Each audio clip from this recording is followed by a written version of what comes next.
Vamos a entrevistar en segundos nada más al licenciado Claudio Suchovicki. Es conocido en los medios, es economista, es un especialista en temas financieros, también conduce el programa El Inversor junto con Santiago Bulat, hijo del recordado economista Tomás Bulat, y bueno, una persona que explica estas cuestiones de la economía de una manera muy sencilla y sobre todo para tratar de echar luz un poco en lo que estamos viviendo. Así que sin más que esto, le vamos a dar la bienvenida.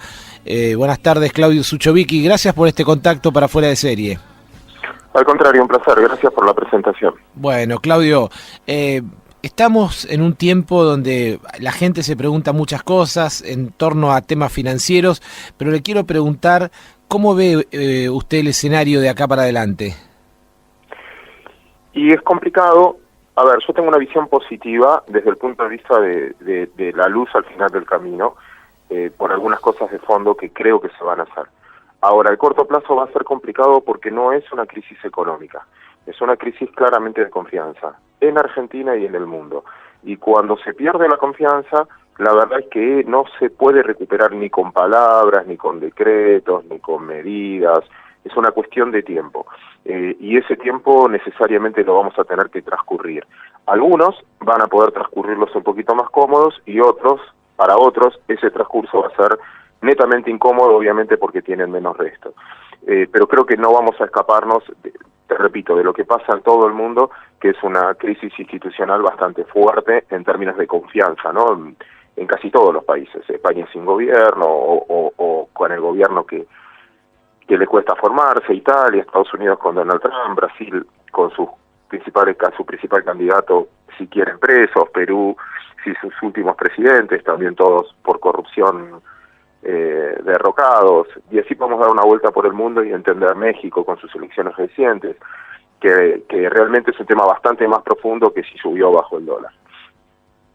Claudio, uno se pregunta y le pregunto, ¿cómo se hace para ser un país viable y recibir inversiones productivas en todo este contexto?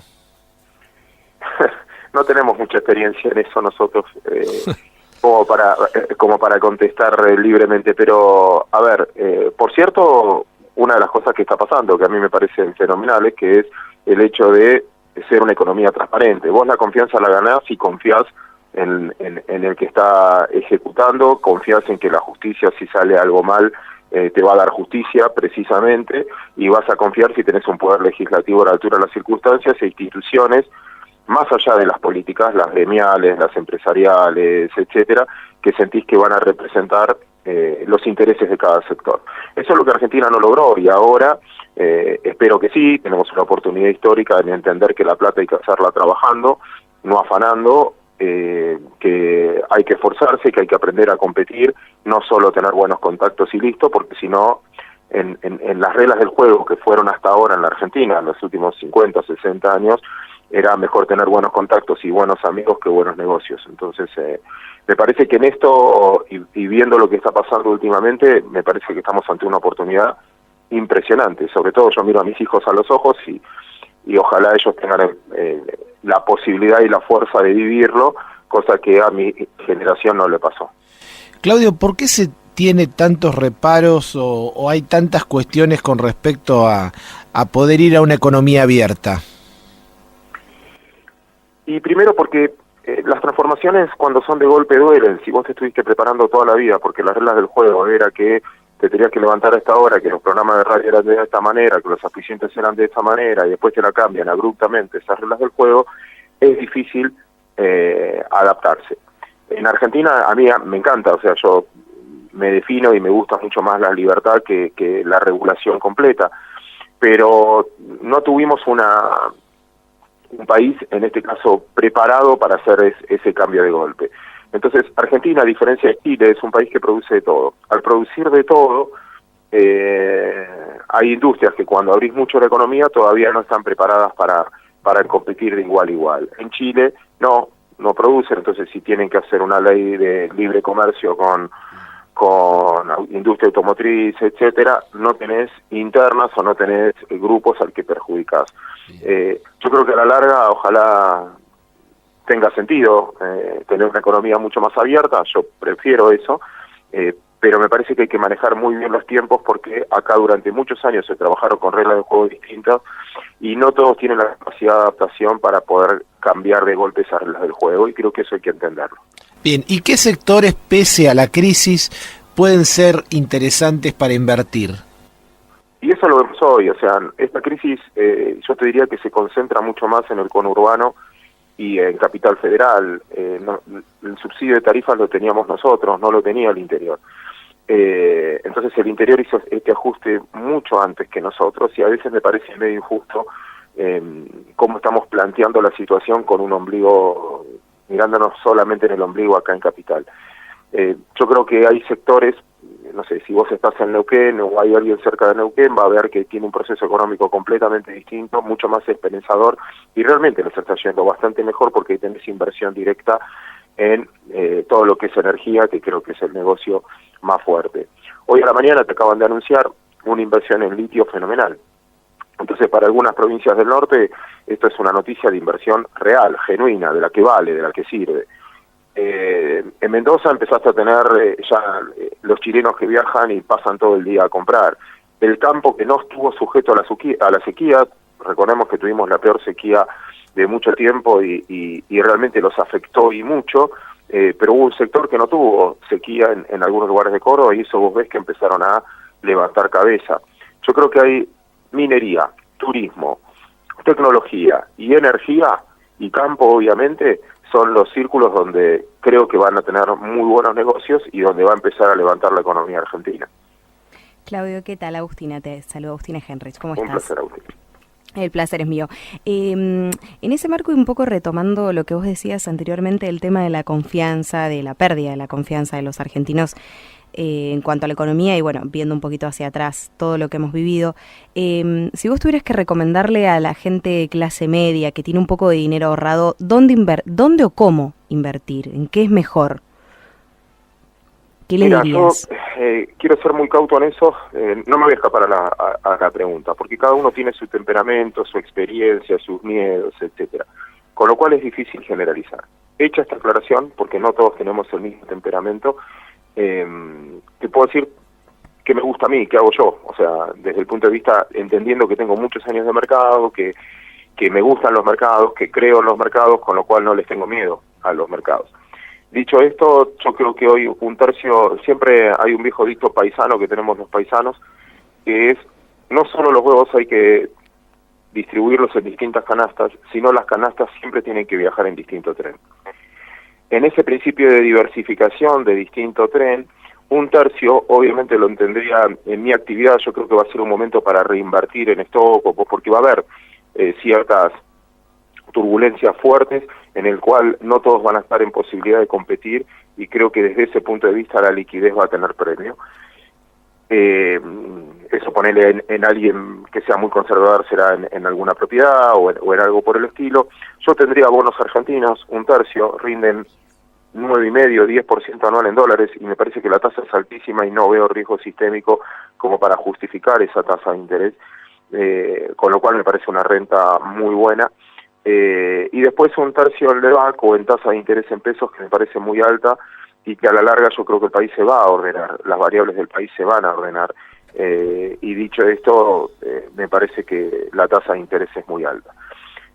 Más o menos ese sería mi mapa en un mundo donde, te repito, me gusta a mí el riesgo y no le tengo miedo a los ciclos, sé que se repiten, no le tengo miedo tampoco al tipo de cambio. Yo vengo de, no sé, si hacemos una revisión histórica, si querés, a través del tiempo, cada vez que tuviste un pico del dólar, a los 2 o 3 años se normaliza. El mayor dólar de la historia fue en 1975, en el 77 ya empezó la plata dulce, 2 años después. El segundo pico del dólar más alto de la historia fue en 1989, en el 91 tuviste la convertibilidad, 2 años después te fuiste al otro extremo, al segundo tipo de cambio más barato de la historia. Otro pico de la historia fue en 1982, con Lorenzo Sigol, que apuesta al dólar pierde. 84 tuviste el plan austral, donde un austral valía más que el dólar. No me dejaría llevar, lo que te quiero sacar es el minuto a minuto que te representa el relato todo el día hablando del dólar, cuando creo que hay variables mucho más importantes en la cual creo que manejaría la agenda por ahí. Perdón lo largo de la respuesta, espero haber conformado. Sí, está bien, te lo entendimos perfectamente, Claudio. Fue más un poco qué haría uno que puede hablar desde la experiencia propia que por ahí de recomendar, que es verdad, es difícil, es amplio y cada uno tiene su visión y su experiencia con este país tan fluctuante en ese sentido. Por último, te quería consultar el tema de la inflación, que bueno, iba un poco en ese sentido mi pregunta anterior de dónde invertir. Se habla mucho del tema de las LEVACs. ¿Le ganan a la inflación? ¿Podemos ganarle a la inflación con las LEVACs? Y también un poco que le expliques a la gente qué son las LEVACs para que el público lo entienda fácilmente.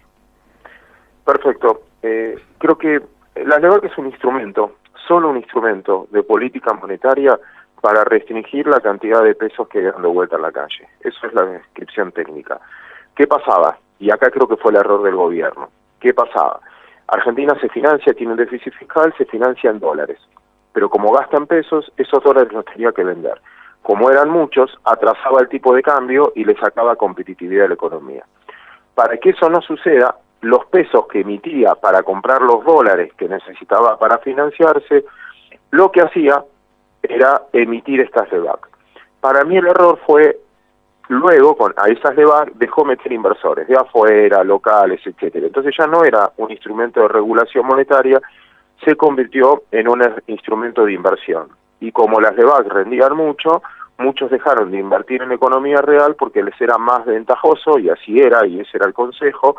Si una LEVAC me rinde, no sé, 30% anual, ¿qué rentabilidad le tengo que pedir a mi negocio para ganar lo mismo? Entonces me conviene no arriesgar, no sembrar, no hacer nada y poner en LEVAC. Y yo creo que esa fue la confusión.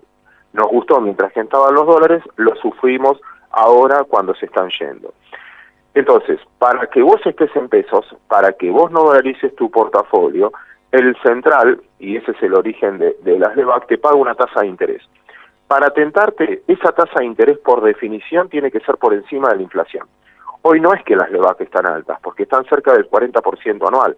Lo que pasa es que están por encima de la inflación, porque si están por debajo, a nadie le convendría tener pesos y el central tendría más problemas. Contestando a tu pregunta, yo creo que sí, que por definición las LEVAC le van a ganar a la inflación. Y si la inflación sube, más te va a subir la tasa de LEVAC. Aunque yo creo que la gestión actual lo que va a tratar de hacer es achicar un poco la emisión de LEVAC, lo está haciendo, claramente lo está haciendo, y eso es menos oferta. Si es menos oferta, me garantiza también mejor tasa. No sé si quedó claro, pero sí le va a ganar a la inflación porque esa es la definición de la LEVAC. Perfecto, Claudio, clarísimo. No, a mí por lo menos me quedó muy clara la explicación. No sé, Baltasar, si le querés preguntar algo más. Claudio, clarísimo. La última, básicamente te quiero preguntar como consejo, sugerencia, como especialista para la clase media que por ahí tiene algún excedente, más allá del instrumento LEVAC, te quiero preguntar, ¿el ladrillo sigue siendo una opción? ¿Qué otra alternativa ves medianamente rentable como para poder tomar en cuenta? El ladrillo es una opción para las clases altas, porque tenés que tener para comprar un departamento. Las clases medias bajas nos tenemos que, actuamos más con instrumentos financieros como LEVAC, etcétera. Un tipo que tiene $10.000 de ahorro, $20.000 de ahorro, por ahora nosotros como mercado de capitales no logramos, todavía lo vamos a lograr tarde o temprano, tener los instrumentos para que uno pueda invertir también $10.000 en ladrillo, teniendo un fideicomiso, una partecita, cotizando en mercado, pero hoy no lo tenemos. Entonces, el ladrillo para mí va a ser muy selectivo. Sí es una inversión, sí es muy buena, a largo plazo siempre te lo demuestra. David Ricardo ya lo decía, y Adam Smith en sus discursos, que es compre tierra, que es lo único que se dejó de fabricar. A largo plazo, sin duda que es algo que se capitaliza. A veces más, a veces menos que la inflación, pero se capitaliza. Pero no todo va a subir, porque me parece que ahora empezamos un marco mucho más selectivo. Cuando uno compra metro cuadrado, no está comprando metro cuadrado, está comprando el servicio que te da ese metro cuadrado. Hay lugares que cada vez van a valer más, porque no hay espacio, porque llega un subte, porque tenés muy buena comunicación, porque tenés muy buenas rutas, porque el acceso y la logística es fácil. Y hay lugares que cada vez van a valer menos, porque la logística hoy vale más. Si yo me voy a la industria productiva, a su zona, donde es mucho más productiva, de donde yo me muevo, es mucho más importante el valor del flete, la logística, que el valor del metro cuadrado. Por lo tanto, No generalizaría diciendo que todas las propiedades van a subir, sino la que te den una logística muy superior, que es en donde más gasta y más valora finalmente el sector industrial. Perfecto, Claudio, clarísimo, y tomamos tu consejo. La verdad que muy interesante todo lo que nos has dicho, ¿eh? Muchas gracias. Bueno, Claudio, que tengas una linda tarde.